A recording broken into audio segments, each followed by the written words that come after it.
جمہوریت بنیادی طور پر ایک مغربی اصطلاح ہے. تو پہلے داخل میں یہ دیکھ لیتے ہیں کہ مذہبی فکر میں جی سر. جمہوریت کے بارے میں جو معروف نقطہ نظر دو تین رہے ہیں جی جی وہ کیا ہے. جس اب کو جدید دور میں جو مسلم مفکرین ہیں مین جی جی اسٹریم جی جی وہ یہ کہتے ہیں کہ پہلے مفہوم میں تو خلافت جی جی وہ جمہوریت کے ساتھ ہم آہنگ ہو سکتی ہے، اور اگر ہم اس کو صحیح معنوں میں اختیار کریں تو وہ قابل عمل ہے. ٹھیک ہے. لیکن یہ جو دوسرے مفہوم والی خلافت ہے یہ جدید دور میں اس شکل میں قابل عمل نہیں ہے جیسے پہلے تھی. لیکن مذہبی سیاسی قوتوں کے ایک بڑی سیاسی قوت نہ بننے کی بنیادی وجہ یہ ہے کہ جی جی جو آپ کی مین اسٹریم پالیٹکس ہے جی وہ ساری کی ساری مذہبی ایشوز پہ تو کھڑی نہیں ہو سکتی. اس میں اس مرحلے پر تو جو کام ہو سکتا ہے جی جس پہ توجہ دی جانے وہ یہ ہے کہ جو ابہامات ہیں اور جو الجھاؤ ہیں، ٹھیک ہے. کچھ دانستہ ہیں کچھ نادانستہ ہیں، جی جی تو اس مرحلے پر تو ان کو سمجھنے کی کوشش ہم کر سکتے ہیں. بسم اللہ الرحمن الرحیم. السلام علیکم ورحمۃ اللہ وبرکاتہ. میں ہوں ڈاکٹر وسیم عباس اور آپ دیکھ رہے ہیں راز پوڈ کاسٹ سیریز. آج ہم ایک اہم موضوع پر بات کرنے جا رہے ہیں جس کا عنوان ہے پاکستان میں جمہوری نظام اور اسلامی فکر کا باہمی تعلق. اور اس موضوع پر بات کرنے کے لیے ہم نے جس شخصیت کو دعوت دی ہے ڈاکٹر عمار خان ناصر صاحب، بڑی معروف شخصیت ہیں.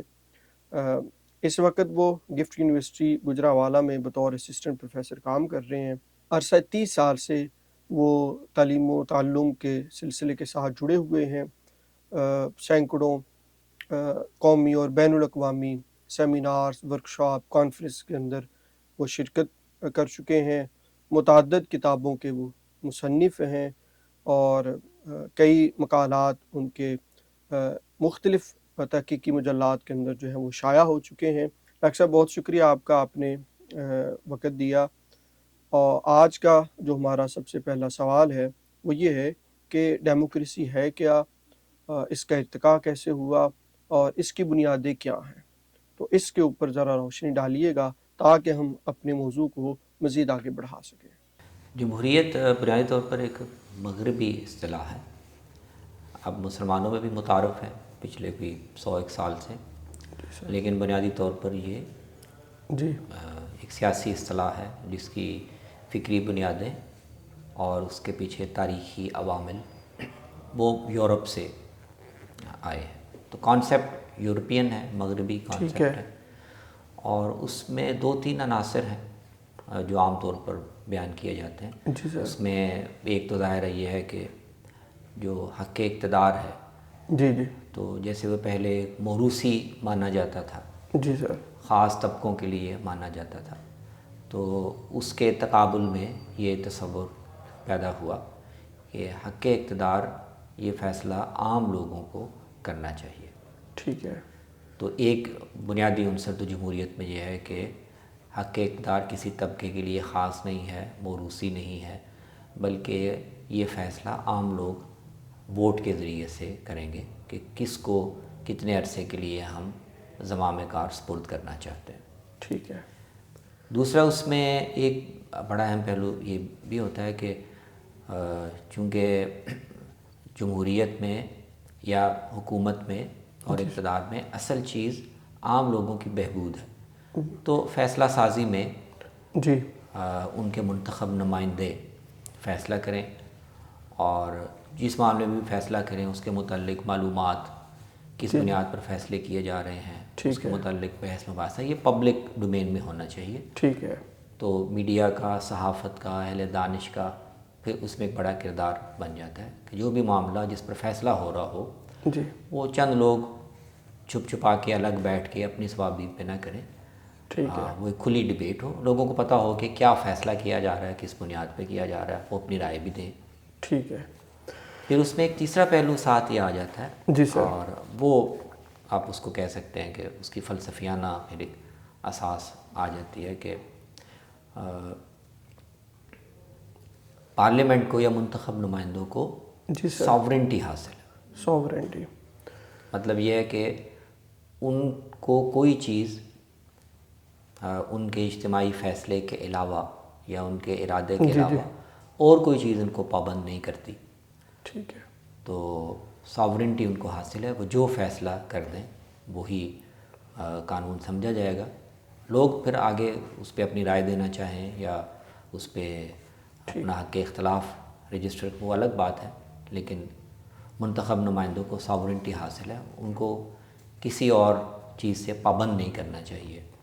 ٹھیک ہے. تو یہ 2-3 اس کے بنیادی عناصر ہیں. تو بنیادی طور پر ہم یہ سمجھ سکتے ہیں کہ جو انسانی تاریخ کے اندر اسٹیٹ کو یا قوموں کو آرگنائز کرنے کے جو طریقے رہے ہیں ان میں سے ایک جدید طریقہ ہے، جدید طریقہ ڈیموکریسی جس کو ہم کہتے ہیں. جی ڈاکٹر صاحب، ایک اور اہم سوال جو ہے وہ یہ ہے کہ پاکستان چونکہ ایک ریلیجیس اسٹیٹس بھی ہے، یعنی کہ اسلام کے نام پر یہ بنا ہے، اور دنیا کے اندر ایک اور ہمیں اسٹیٹ کا سلسلہ نظر آتا ہے جن کا مذہب کے ساتھ کوئی تعلق نہیں ہوتا، جن کو ہم سیکولر اسٹیٹ کہتے ہیں.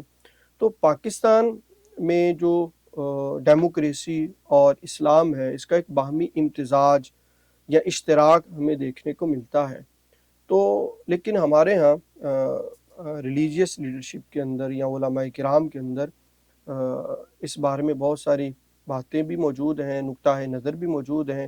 بعض جمہوریت کو کفر سمجھتے ہیں، بعض جمہوریت کو یا جمہوری نظام کو اسلام کے خلاف سمجھتے ہیں. تو میں یہ پوچھنا یہ چاہتا ہوں کہ جمہوریت یا جمہوری نظام جو ہے یہ اسلام کے بالکل متضاد ہے، یا جمہوری نظام اور اسلامی فکر کے اندر کوئی باہمی تعلق پیدا ہو سکتا ہے؟ یہ جو الجھن ہے اس کے اوپر روشنی ڈالیے گا. تو پہلے میرے میں یہ دیکھ لیتے ہیں کہ مذہبی فکر میں جی سر. جمہوریت کے بارے میں جو معروف نقطہ نظر 2-3 رہے ہیں جی جی وہ کیا ہیں، ان پر آگے ہم اپنی گفتگو کو بلڈ کر سکتے ہیں. جی. تو ایک جو نقطہ نظر جو آپ کو عام طور پر مذہبی حلقوں، سیاسی حلقوں میں غالب دکھائی دیتا ہے، وہ یہ ہے کہ جمہوریت میں جتنے اس کے مختلف عناصر ہیں، جی سر، ووٹ کا حق ہے، پارلیمنٹ کا وجود ہے، اختیارات کی تقسیم کا معاملہ ہے، اور ساورنٹی ہے، یہ سارے عناصر ہیں. تو اس میں سے اگر ہم ساورنٹی کو نکال دیں، جی سر، پارلیمنٹ ساورن نہیں ہوگی، جی جی یعنی جو بھی قانون بنانا چاہے اس کا حق نہیں رکھتی، بلکہ وہ شریعت کی پابند ہوگی. جی جی. تو اتنی ترمیم سے یہ بنیادی طور پر اسلامی نقطہ نظر سے ہم آہنگ ہو جاتی ہے. ہم آہنگ ہو جاتی ہے. تو غالب نقطہ نظر آپ کو مذہبی حلقوں میں، مذہبی سیاست میں، مذہبی اہل دانش کے یہاں یہی لگتا ہے کہ جی جی اگر ہم یہ شرط عائد کر دیں کہ پارلیمنٹ شریعت کی پابند ہو کر ہی قانون سازی کرے گی، جیسے پاکستان میں پہلے دن سے ہے، قرارداد مقاصد سے لے کر جی جی 73 کے دستور تک، تو اس سے وہ بنیادی طور پر اسلام سے ہم آہنگ ہو جاتی ہے. باقی چیزیں جو ہیں، ووٹ کا حق ہونا یا نہ ہونا، اختیارات کی تقسیم، محدود عرصہ، جی جی اور پارلیمنٹ کے ذریعے سے قانون سازی ہونا، جی جی یہ بنیادی اس میں کوئی مسئلہ نہیں ہے، ان کو قبول کیا جا سکتا ہے. ٹھیک ہے. ایک دوسرا نقطہ نظر آپ کو یہ بھی ملے گا، اور کافی اس پر بحث بھی ہوتی رہی ہے، اب بھی کچھ لوگ اس کا اظہار کرتے ہیں جی جی کہ نہیں، یہ جو باقی چیزیں ہیں وہ بھی قابل اعتراض ہیں. عام لوگوں کو ووٹ کا حق دینا، ٹھیک ہے، یہ بھی اسلامی تصورات، معیاری تصورات سے ہم آہنگ نہیں ہے. ٹھیک ہے. تو اسلام میں تو شورا کا تصور رہا ہے کا کہ منتخب لوگ، اہل حل وقت، اہل دانش اور اہل فہم یہ انتخاب کریں. جب آپ اس کو عام لوگوں پر چھوڑ دیتے ہیں تو اس سے پھر جس طرح کی انتخابی سیاست کی خرابیاں پیدا ہوتی ہیں، جی جی وہ بھی اسلام کی روح سے قابل اعتراض ہے. ٹھیک ہے. تو ایک نقطہ نظر یہ بھی رہا ہے کہ یہ نہیں ہونا چاہیے. اس طرح پھر ایک اور زیادہ شدید نقطہ نظر وہ آپ کو عسکری تحریکوں میں، خلافت کے احیاء کی تحریکوں میں نظر آتا ہے. ٹھیک ہے. اور ان کا خیال یہ ہے کہ یہ جو اصل میں پارلیمان بنانا ہے، جی جی کہ آپ کو قانون سازی کے لیے، حتیٰ کہ اسلامی قانون سازی کے لیے بھی پارلیمنٹ سے منظوری لینی پڑتی ہے. جی جی تب جا کے شریعت کا کوئی قانون نافذ ہو سکتا ہے. ٹھیک ہے. تو ان کے خیال میں یہ بھی قابل اعتراض ہے، اور یہ اصل میں شریعت کو تابع بنا دینے کے مترادف ہے کہ پارلیمنٹ اصل ہوگی، وہ شریعت کو منظور کرے گی تو وہ نافذ ہوگی. تو اس معنی میں وہ کہتے ہیں کہ یہ کفر ہے. ٹھیک ہے. تو آپ کو یہ 2-3 رجحان مذہبی فکر میں مذہبی استدلال کی بنیاد پر دکھائی دیتے ہیں۔ ٹھیک ہے، اور پاکستان میں جو نقطہ نظر ہے وہ جو پہلے والا آپ نے غالب نقطہ نظر میں نے دیکھا مذہبی سیاسی جماعتیں جی جی وہ اس پہ کھڑی ہیں، ٹھیک ہے لیکن بہت سے علماء نظری طور پر وہ دوسرا نقطہ نظر بھی پیش کرتے ہیں۔ ٹھیک ہے، اور اب یہ جو آپ کو 9/11 کے بعد جی عسکری تحریکیں ہاں جی دکھائی دیتی ہیں، PTP وغیرہ ہیں، جی جی وہ جمہوریت کے اس پورے نظام کو ہی مسترد کرتی ہیں۔ ٹھیک ہے ان کے خیال میں تو حاکمیت شریعت کی ہے جی جی اور عوام کی ووٹ لینے کی کوئی ضرورت نہیں ہے، ٹھیک ہے فیصلے علماء کی ایک شورا اس کو کرنے چاہیے، شریعت کے مطابق کرنی چاہیے، تو وہ اس جمہوریت کے اس پورے نظام کو مسترد کرتے ہیں۔ اچھا، اسلام میں جو ہم اسلامی تاریخ کو دیکھتے ہیں تو اس میں تو خلافت کا نظام ہمیں دیکھنے کو ملتا ہے، تو کیا اس وقت دنیا کے اندر ایسا ممکن ہے کہ خلافت کا نظام دوبارہ قائم ہو سکے، جس میں کوئی ایک خلیفہ ہو اور اس کے تحت جو ہے وہ مسلمان جو ہے وہ اپنی سیاسی سرگرمیاں جو ہے وہ سر انجام دیں، یا دوسرا خلافت کا نظام اس طرح سے قائم تو نہیں ہو سکتا جس طرح خلافت راشدہ کے اندر موجود تھا، یا کوئی متبادل راستہ یا نظام جیسے کہ ڈیموکریسی یا جمہوریت ہے، کیا یہ خلافت کے متبادل کے طور پر ہم اس کو اپنا سکتے ہیں یا نہیں؟ اس بارے میں آپ کی کیا رائے ہے؟ خلافت کے لفظ بھی کئی معنوں میں بولا جاتا ہے نا، جی جی تو اگر ایک خلافت کا ایک مفہوم یہ ہے کہ مسلمان اپنے سیاسی اقتدار کو جی جی شریعت کے طے کردہ مقاصد کے تحت جی جی استعمال کریں۔ ٹھیک ہے مسلمانوں کا سیاسی اقتدار، ان کے فیصلے، ان کے قوانین شریعت کے تابع ہوں، جی جی اس کے ہٹ کر نہ ہوں، تو اس مفہوم میں تو خلافت وہ ہمارے یہاں جو اسلامی جمہوریت کا تصور ہے اس کے ساتھ مل جاتا ہے، مل جاتی ہے۔ تو مولانا مودودی یا دوسرے لوگ یہی کہتے ہیں کہ جب آپ نے یہ شرط عائد کر دی کہ قرآن اور سنت اور شریعت یہ بالادست ہوگا، بالادست اس کے خلاف کوئی قانون نہیں بنے گا، ٹھیک ہے، اگر بنے گا بھی تو وہ چیلنج ہو جائے گا، تو یہ بنیادی شرط پوری ہو جاتی ہے۔ تو یہ اس خلافت مفہوم میں کا اسلامی جمہوریت اگر صحیح معنوں میں اس پہ عمل کیا جائے جی جی تو وہ جو خلافت کا یہ مفہوم ہے جی جی کہ ہم زمین پر اصل میں خدا کے نمائندہ ہیں، جی جی خود ہم اقتدار کا حق نہیں رکھتے، ٹھیک ہے تو اس کے ساتھ تو یہ پوری ہو جاتی ہے اگر صحیح معنوں میں عمل کیا جائے۔ ٹھیک ہے خلافت کا ایک دوسرا مفہوم ہے جو ہماری یہ احیاء خلافت کی تحریکیں بات کرتی ہیں نا، جی جی اس میں یہ بھی شامل ہے کہ یہ جو الگ الگ قومی ریاستیں بنی ہوئی ہیں جی جی یہ نہیں ہونی چاہیے، ٹھیک ہے اور پورے مسلم ورلڈ کا ایک ہی سیاسی نظم ہونا چاہیے جس کے اوپر ایک خلیفہ ہو، جی جی وہ مقتدر اور صاحب اقتدار ہو، وہ اب نیچے اپنے اختیارات ڈیلیگیٹ کرے، لیکن سارے عالم اسلام پر حکمرانی کا ایک ہی نظم ہو جس کو خلیفہ ریپرزینٹ کر رہا ہو۔ ٹھیک ہے، تو جس اب کو جدید دور میں جو مسلم مفکرین ہیں مین جی جی جی جی وہ یہ کہتے ہیں کہ پہلے مفہوم میں تو خلافت جی جی وہ جمہوریت کے ساتھ ہم آہنگ ہو سکتی ہے، اور اگر ہم اس کو صحیح معنوں میں اختیار کریں تو وہ قابل عمل ہے، ٹھیک ہے لیکن یہ جو دوسرے مفہوم والی خلافت ہے یہ جدید دور میں اس شکل میں قابل عمل نہیں ہے جیسے پہلے تھی، تو اب اس کی کوئی متبادل شکل بنانی پڑے گی۔ ٹھیک ہے مسلمانوں میں قومی ریاستیں الگ الگ بھی رہیں، جی جی ان کی اپنی خود مختاری بھی رہے، لیکن ایک بڑے سطح پر آپس میں وہ ایک ایسا نظم قائم کر لیں کہ سیاسی مفادات سارے مسلمانوں کے ہم آہنگ ہو جائیں، جیسے OIC کی تنظیم یا اس طرح کا کوئی اور پلیٹ فارم جو مؤثر ہو۔ تو جدید دور میں یہ شکل ممکن ہے، لیکن یہ کہ قومی ریاستیں آپ ختم کر دیں اور دارالسلام دارالکفر وہ تاریخی حالات میں یہ ممکن نہیں ہے، لیکن یہ جو طبقے ہیں جی جی عسکری یا خیال وہ چاہتے ہیں کہ نہیں اسی طرح سے ممکن ہو۔ ظاہری بات ہے کہ اب نیشنلزم کا کنسیپٹ آ گیا ہے، تو جتنی بھی اب قومیں ہیں وہ نیشنل انٹرسٹ کے بیس کے اوپر ایک دوسرے کے ساتھ تعلقات قائم کر رہی ہیں، جی۔ تو اب مذہب تو اس طرح سے بنیادی یا ترجیحات میں نہیں رہا، بنیاد میں نہیں رہا، جیسے ویسٹ کے اندر بھی سیکولرزم کو، لبرلزم کو، وہاں پر بھی مذہب کو اس طرح سے اہمیت حاصل نہیں ہے، تو پریکٹیکلی تو ہمارے جو اسلام مذہب کو اہمیت حاصل ہونا وہ اور چیز ہے، وہ تو مسلمان ملکوں میں جی جی ایک درجے میں ہے۔ ٹھیک ہے، خلافت کا یہ جو تصور ہے نا وہ اصل میں چاہتا ہے کہ یہ جو چونکہ مذہب سب ان قوموں کا ایک ہے، جی جی تو وہ اس وجہ سے ان کا سیاسی نظم بھی ایک ہونا چاہیے، ٹھیک ہے، یہاں اختلاف پیدا ہوتا ہے۔ کیا مذہب کے ایک ہونے کا لازمی تقاضا یہ ہے کہ جو پولیٹیکل سیٹ اپ ہے جی جی وہ بھی ایک ہی ہو، اور اس میں یہ جو تقسیم اس وقت اختیار ہم نے کی ہے قومی ریاستوں کی، یہ بھی بیسیکلی مغربی کانسیپٹ ہے لیکن مسلمانوں نے اس کو اختیار کر لیا، تو کیا یہ لازماً اس کے منافی ہے؟ تو یہاں اختلاف آپ کو دکھائی دیتا ہے۔ جی ڈاکٹر صاحب، ہم اپنی گفتگو کو آگے بڑھاتے ہیں، اور ایک اور جو اہم پہلو ہے پاکستان میں جمہوریت اور اسلامی فکر کے باہمی تعلق کے حوالے سے، وہ یہ ہے کہ پاکستان میں جو جمہوری نظام ہے اور جو اسلامی فکر ہے، ان کے درمیان تعلق کیسے ارتقاء پذیر ہوا اور کیسے یہ اسلامی جمہوریہ پاکستان بنا؟ کیونکہ جب بھی ہم پوری دنیا کو دیکھتے ہیں تو دو کانسیپٹ ہی نظر آتے ہیں، یا تو سیکولر اسٹیٹ ہے یا ریلیجیس اسٹیٹ ہے۔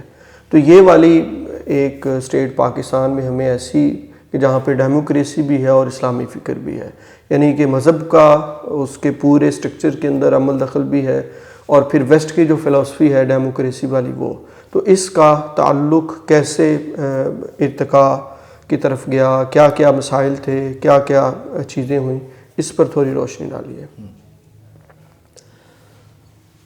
اس میں دونوں کانسیپٹ کے درمیان جی سر۔ کہ ایک جمہوری ریاست بھی ہو جی اور اس کے ساتھ ایک اسلامی ریاست بھی ہو، ٹھیک ہے۔ تو دو نقطوں پر آپ کو ایک ٹینشن یا ایک تضاد جی سر۔ کی کیفیت شروع سے دکھائی دیتی ہے۔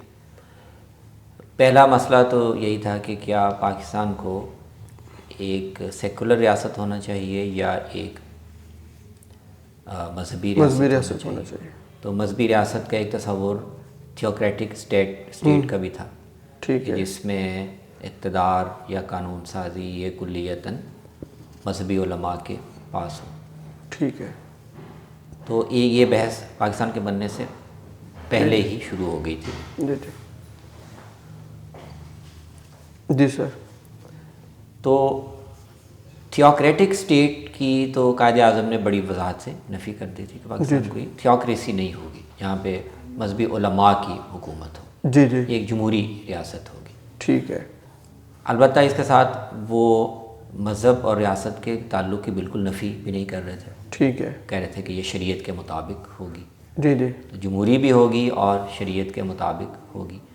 تو وہی تصور یہاں پہ بنیادی طور پر اختیار کیا گیا، اگرچہ بحث پیدا ہوئی پہلی دستور ساز اسمبلی میں جی کہ اس کو ایک مذہبی نظریاتی ریاست ہونا چاہیے یا ایک سیکولر ریاست ہونا چاہیے، کافی لمبی بحث ہوئی، لیکن الٹیمیٹلی 1949 میں کافی بحث کے بعد قرارداد مقاصد جو منظور کی گئی، جی جی اس میں ریاست کی جو نظریاتی حیثیت ہے وہ طے کر دی گئی کہ کوئی سیکولر ریاست نہیں ہے، جی جی یہ ایک مذہبی ریاست ہوگی، لیکن اس شرط کے ساتھ کہ اس کا انتظام و انصرام جی جی وہ سارے کا سارا جمہوری طرز پر ہوگا۔ ٹھیک ہے۔ حکمرانوں کا انتخاب، ان کا عزل و نصب، قانون سازی، پارلیمنٹ، یہ اسٹرکچر سارا جمہوری ہوگا، ٹھیک ہے۔ لیکن اس مفہوم میں وہ اسلامی ریاست ہوگی کہ وہ قرآن اور سنت کے دیے ہوئے اختیار کے تحت قانون سازی کرے گی۔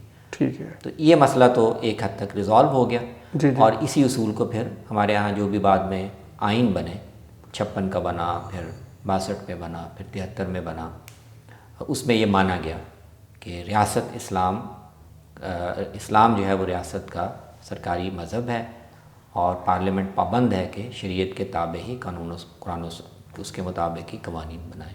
ٹھیک ہے۔ ایک مسئلہ تو یہ تھا۔ جی جی دوسرا جو مسئلہ تھا، دوسری جو ٹینشن تھی اس بحث میں، وہ اب تک قائم ہے، ٹھیک ہے۔ اور وہ یہ کہ مذہبی ریاست اگر تھیوکریٹک اسٹیٹ نہیں ہے جی جی اور اگر وہ سیکولر اسٹیٹ بھی نہیں ہے، وہ ایک دونوں کا امتزاج ہے، ٹھیک ہے۔ تو پھر یہ جھگڑا اس میں بلٹ ان جھگڑا ہے، اور وہ رہے گا کہ اچھا پھر قانون سازی اسلام کے مطابق ہی ہو، اس میں علماء، شریعت کے جاننے والے تو علماء ہیں، جی جی لیکن علماء کو آپ نے ریاستی اسٹرکچر میں کوئی اس طرح اتھارٹی ان کی نہیں مانی، جی تو اب یہ کیسے انشور کیا جائے، کیسے اس کا اطمینان حاصل کیا جائے کہ ریاست جو قانون سازی کر رہی ہے وہ شریعت کے مطابق ہی ہے، اور علماء اس میں اپنا کردار یا اپنی آواز کیسے شامل کر سکتے ہیں۔ تو یہ جو بحث ہے وہ ہمارے ہاں مستقل ہے، تو اور اس پہ مذہبی سیاست کا جو پورا جی ایک مسئلہ ہے وہ اسی پر کھڑا ہے۔ تو سر، جو پاکستان کے اندر اسلامی نظریاتی کونسل ہے وہ اس مسئلے کو ریزالو نہیں کر رہی کہ جو بھی قانون سازی یا جو بھی بل پارلیمنٹ میں، سینٹ میں یا قومی اسمبلی میں پیش ہوتا ہے، تو جو ہمارا اسلامی نظریاتی کونسل کا ایک پورا سیٹ اپ ہے وہ اپنی سفارشات یا گائیڈ کرے، انشور کرے کہ کیا یہ واقعی قانون سازی اسلام کے مطابق ہو رہی ہے یا نہیں ہو رہی؟ علماء کے نقطہ نظر سے اس لیے وہ آدھا قدم تو ہے، جی جی آدھا مسئلہ تو اس سے حل ہوتا ہے، اور کہ علماء قانون سازی کے عمل میں جی جی رائے دینے، مشورہ دینے یا کسی قانون کا جائزہ لینے کے کردار میں اسلامی نظریاتی کونسل کے ذریعے سے شریک ہو جاتے ہیں۔ ٹھیک ہے، تو اس حد تک تو علماء مطمئن ہیں، اور ان کے مطالبے پہ ہی یہ بنائی گئی تھی۔ لیکن آئینی سیٹ اپ میں نظریاتی کونسل کا جو ادارہ ہے وہ صرف سفارشات کر سکتا ہے، ٹھیک ہے، اس کی سفارشات بائنڈنگ نہیں ہے ٹھیک ہے، حکومت پر۔ وہ ایک رائے دے سکتی ہے، جی جی لیکن وہ پارلیمنٹ میں جائے گی، پارلیمنٹ غور کرے گی، دیکھے گی، وہ ان کو قبول کرنا چاہے تو کرے، نہ کرے، نہ کرنا چاہے تو نہ کرے۔ تو اس سے مذہبی نقطہ نظر سے ان کا مقصد یا ان کا نقطہ نظر سے یہ پورا نہیں ہوتا کہ وہ ادارہ بھی ہے، لیکن اس کے باوجود یہ ممکن ہے اور ہوتا رہتا ہے کسی نہ کسی معاملے پہ ایسی قانون سازی ہوتی ہے جو مذہبی نقطہ نظر سے، علماء کے نقطہ نظر سے قابل اعتراض ہوتی ہے۔ اچھا سر، ایک اور بڑا اہم سوال یہ ہے کہ جب بھی ہم پولیٹکس کو دیکھتے ہیں، خاص طور پر جو پاکستان کی سیاست ہے ہم اس کو دیکھتے ہیں، تو مختلف پارٹیز ہیں اور مختلف ان کے لیڈر ہیں، ان کا مختلف قسم کا منشور ہے، لیکن ہر دفعہ جب بھی الیکشن ہوئے ہیں تو جو سیکولر پارٹیز ہیں وہ پاکستان کے آئین اور دستور بنانے کے لیے، یعنی کہ پارلیمنٹ کے اندر بڑی اچھی خاصی تعداد کے اندر وہ اپنی جگہ بنا پاتے ہیں۔ کیا وجہ ہے کہ جو ہماری مذہبی سیاسی جماعتیں ہیں وہ اپنی پارلیمنٹ کے اندر جگہ نہیں بنا پا رہے؟ کیا عوام ان کے اوپر ٹرسٹ نہیں کر رہی؟ عوام کا ان کے اوپر یقین نہیں ہے؟ دعویٰ تو سب کرتے ہیں جی ہم اسلام کو پاکستان کے اندر نافذ کریں گے، عوام کی فلاح و بہبود کے لیے کام کریں گے، اور پاکستان کے اندر موسٹلی جو لوگ ہیں وہ مذہب کے ساتھ بڑی شدت کے ساتھ جڑے ہوئے ہیں۔ تو یہ تمام چیزیں ہونے کے باوجود بھی مذہبی سیاسی جماعتیں جو ہیں یہ پاکستان کے جو مین سٹریم پالیٹکس ہے، یا ہم قومی اسمبلی کہتے ہیں یا ہم سینٹ کہتے ہیں، وہاں پر اپنی جگہ کیوں نہیں بنا پا رہے؟ اس کی بنیادی وجہ کیا ہے؟ لیکن مذہبی سیاسی قوتوں کے ایک بڑی سیاسی قوت نہ بننے کی بنیادی وجہ یہ ہے کہ جو آپ کی مین سٹریم پالیٹکس ہے جی وہ ساری کی ساری مذہبی ایشوز پہ تو کھڑی نہیں ہو سکتی۔ مین سٹریم پالیٹکس کا دائرہ بہت وسیع ہے، اس میں گورننس کے ایشوز ہیں، اس میں مختلف علاقوں کی اور عصبیتوں کی نمائندگی کا مسئلہ ہے، اس میں اور بہت سی چیزیں ہیں۔ تو جو ہماری مین سٹریم سیاسی جماعتیں ہیں وہ اصل میں اس دائرے میں سیاست کرتی ہیں، ٹھیک ہے، قومی مسائل کو موضوع بنائیں گی، ٹھیک ہے، قومی سیاست کے جو ٹینشنز ہیں ان کو موضوع بنائیں گے، سول ملٹری ریلیشنز کو موضوع بنائیں گے، گورننس کے ایشوز موضوع بنیں گے، ٹھیک ہے، خارجہ پالیسی کے مسائل موضوع بنیں گے۔ ٹھیک ہے، تو جو مین سٹریم پالیٹکس ہے جی جی جس سے ووٹر جس سے جڑتا ہے اور وہ سمجھتا ہے کہ میری نمائندگی ہو رہی ہے، وہ اس کا دائرہ تو بہت وسیع ہے۔ ٹھیک ہے، مذہب یا مذہبی ایشوز اس میں ایک حصہ ہے، ایک حصہ ہے، تو مذہبی سیاسی قوتیں چونکہ موضوع ہی مذہبی ایشوز کو بناتی ہیں، ٹھیک ہے، تو ظاہر بات ہے پھر وہ اس کے مطابق ہی لوگوں کو موبلائز کر پاتی ہیں۔ ٹھیک ہے، جن علاقوں میں آپ دیکھیں مذہبیت، خاص طرح کی مذہبیت زیادہ مضبوط ہے سماجی طور پر، جی جی کے پی میں یا بلوچستان میں، ہاں جی، وہاں ان کو زیادہ ووٹ مل جاتے ہیں۔ پنجاب میں اور سندھ میں اس طرح نہیں ملتے۔ ہاں کوئی ایشو مذہبی ہو اس میں آپ دیکھیں گے کہ قوم ان کے پیچھے کھڑی ہو جاتی ہے۔ خاص حالات میں اگر وہ مذہبی فرور یا وہ جذبہ بہت عروج پر ہو، تو جیسے ہم نے پرویز مشرف کے دور میں دیکھا، ایم ایم اے کو بہت بڑی تعداد میں ووٹ بھی پڑ گئے، جی جی، لیکن وہ مستقل ایک مظہر نہیں ہے۔ جی جی، اس طرح کے وقتی حالات کے تحت فلکچویشنز ہو سکتی ہیں۔ تو اس کا مطلب یہ ہے کہ اگر پارلیمنٹ میں علماء کرام کو اپنی جگہ بنانی ہے تو ان کو اپنی مذہبی سیاست کو تھوڑا سا وسعت دینے کی ضرورت ہے، صرف مذہبی ایشو کو ٹارگٹ نہ کریں، بلکہ جو ہمارے نیشنل اور انٹرنیشنل مسائل ہیں یا ان کی ضروریات ہیں ان کے لیے خود کو تیار کریں تاکہ وہ پارلیمنٹ میں اور قومی اسمبلی میں اپنی جگہ بنا اگر سکیں۔ مین اسٹریم پولیٹیکل پارٹی بننا ہے جس سے جی ایک عام آدمی بھی جی کنیکٹ کرے، جس کی ترجیحات میں شاید مذہبی ایشوز اتنے نہیں ہوں گے، تو ظاہر ہے پھر آپ مذہبی سیاست کو اپنا دائرہ وسیع کرنا پڑے گا، لیکن وہ یہ کر نہیں سکتے، یہ کرنا ان کے لیے مشکل ہے، ممکن نہیں ہے، اس لیے کہ مذہبی جو سیاست ہے، جماعتیں وہ اصل میں خاص مذہبی حلقوں کی نمائندگی پر کھڑی ہیں۔ ٹھیک اس لیے آپ دیکھیں نا کہ جی جی کوئی ایک ایسی مذہبی پارٹی جو تمام مسلمانوں کی نمائندگی کر رہی ہے وہ نہیں ہے۔ وہ بالکل ایسے ہی ہے۔ جو گروہ بندی ہے اس کی نمائندہ اہل حدیث کی نمائندہ سیاسی جماعت ہوگی، دیوبندیوں کی نمائندہ سیاسی جماعت ہوگی، بریلویوں کی اور اہل تشیع کی نمائندہ سیاسی جماعتیں ہوں گی۔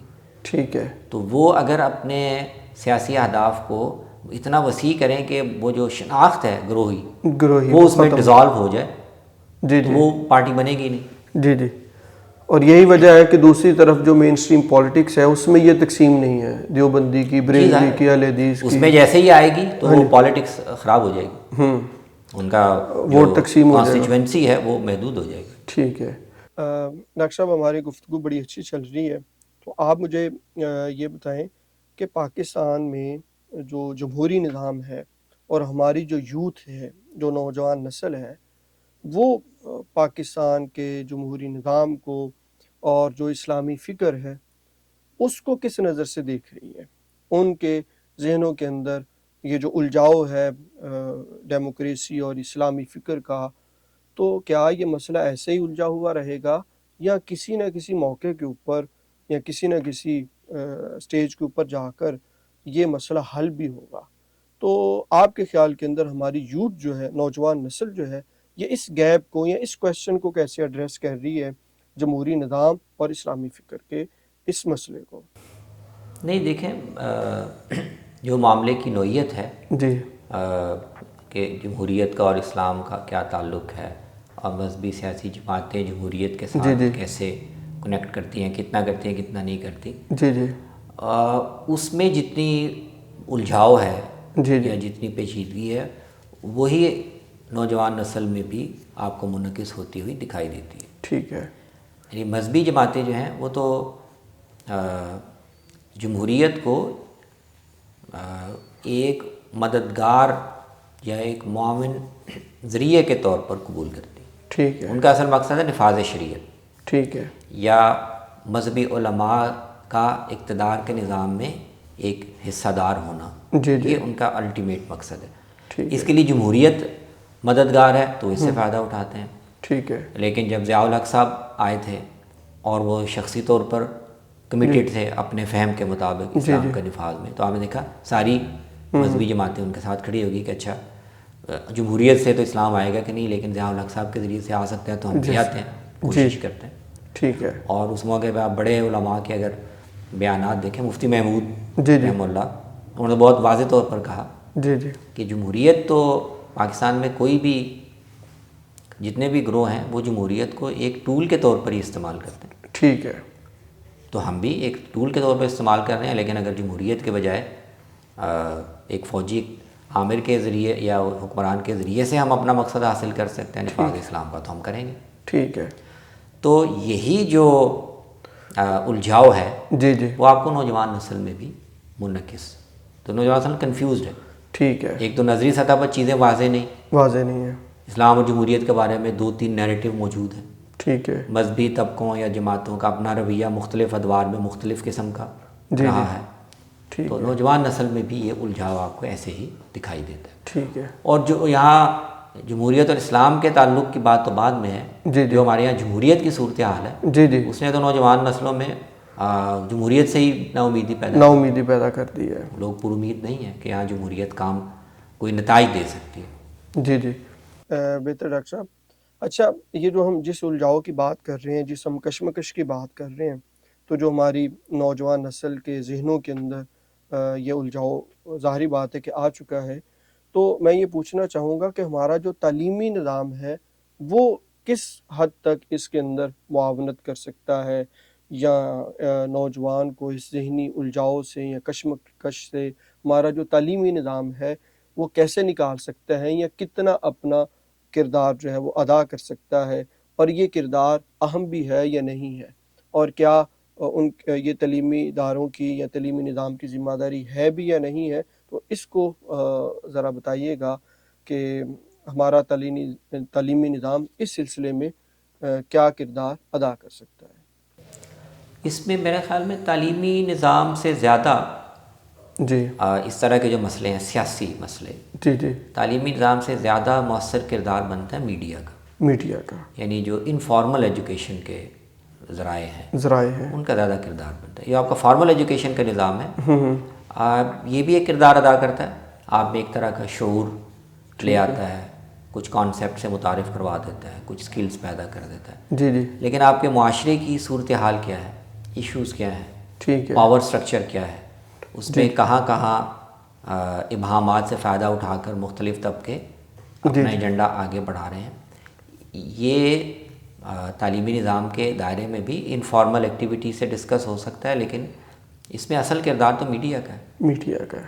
میڈیا اگر اس شکل میں ہو کہ وہ اپنی جو اس کے ذمے کام تھا، ٹھیک ہے کہ وہ ان معاملات کے بارے میں لوگوں کو ایجوکیٹ کرے، انفارمیشن دے، تجزیہ ان تک پہنچائے، ٹھیک ہے تو اس سے لوگوں میں شعور بھی بڑھتا ہے، مسائل کا ادراک بھی بہتر ہوتا ہے، اور موٹیویشن بھی پیدا ہوتی ہے کہ ہم اس میں کردار ادا کریں.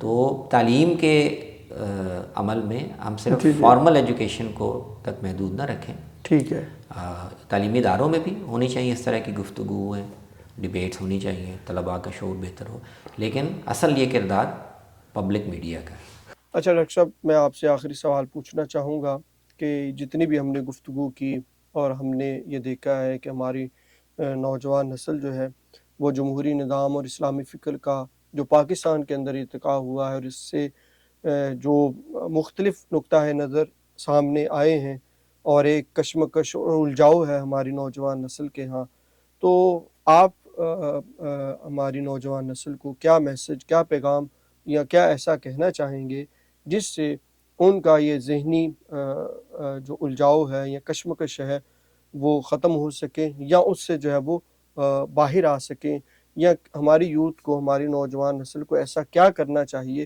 جس سے وہ اس کشمکش سے باہر نکل سکے؟ نہیں، اس میں اس مرحلے پر تو جو کام ہو سکتا ہے جی جس پہ توجہ دی جانے، وہ یہ ہے کہ جو ابہامات ہیں اور جو الجھاؤ ہیں، ٹھیک ہے کچھ دانستہ ہیں کچھ نادانستہ ہیں، جی جی تو اس مرحلے پر تو ان کو سمجھنے کی کوشش ہم کر سکتے ٹھیک ہے ہیں.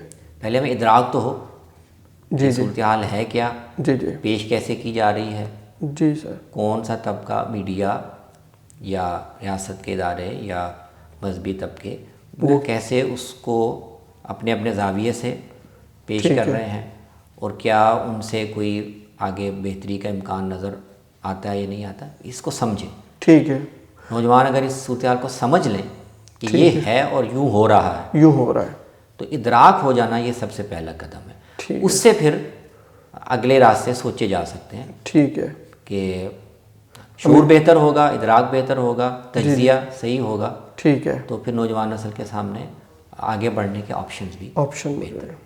بہت شکریہ ڈاکٹر صاحب، آپ نے وقت دیا اور ایک اہم موضوع کے اوپر ہم نے جو ہے وہ بات کی. اور جو ہمارا آج کا سوال تھا کہ پاکستان میں جمہوری نظام اور اسلامی فکر کا جو باہمی تعلق ہے اس کا دائرہ کیا ہے، اور کیا ممکن ہے کہ یہ دونوں چیزیں مل کر ہمارے لیے ایک بہترین سیاسی نظام جو ہے وہ فراہم کر سکتی ہیں یا نہیں. اس کے اوپر، اس کے مختلف پہلوؤں کے اوپر جو ہے وہ بات ہوئی. تو ناظرین، آج کا یقیناً یہ پروگرام آپ کو پسند آیا ہوگا. آپ کے اس موضوع سے متعلق جو بھی سوالات ہیں آپ کومنٹس میں ضرور شیئر کیجئے گا، اور بھی جن موضوعات کے اوپر آپ سمجھتے ہیں کہ بات ہونی چاہیے، ہمارے جو سوالات ہیں ان کو ایڈریس ہونا چاہیے، ہمارے جو ذہنی اور فکری الجھاؤ ہیں ان کا ازالہ ہونا چاہیے، تو ایسے موضوعات کو بھی آپ ضرور کمنٹس میں جو ہے وہ مینشن کیجئے گا، تاکہ آئندہ والی جو پوڈ کاسٹ ہیں ہم ان کو اپنا موضوع بنائیں. اس کے ساتھ ہی مجھے اجازت دیجیے. اللہ حافظ.